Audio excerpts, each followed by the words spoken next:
Yan, gumagawa kami ng juice ng melon for our lunch. Ayan. Isang perasong malaki yan. Yan siya, nakayod na. At yung iba ay hiniwa-hiwa ng anak ko. Just na. Para may manguya.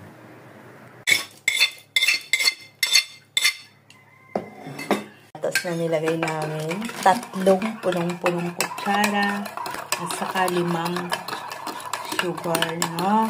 Punong-puno rin ang aming. So, ayan. Medyo mainit-init galing sa thermos yan. Kunti lang para hindi mamuo.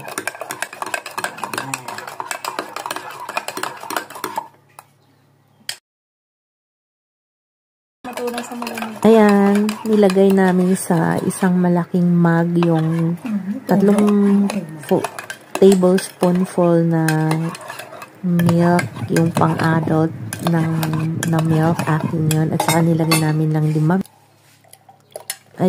punong-punong kutsara na brown sugar. At sabay inihalo doon sa mug na may mainit na water, konti lang. At saka namin idinagdag dito sa aming prepared na mixture ng melon. Ayan.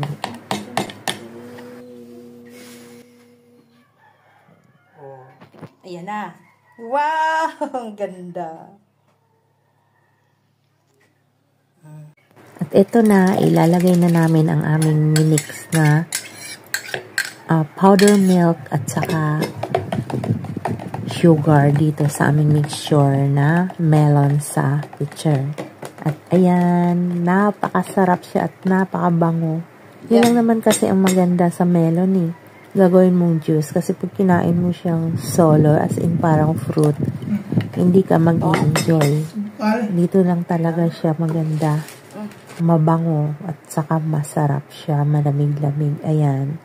2 baso, tag-iisa lang kami ng anak ko kasi 2 lang naman kami.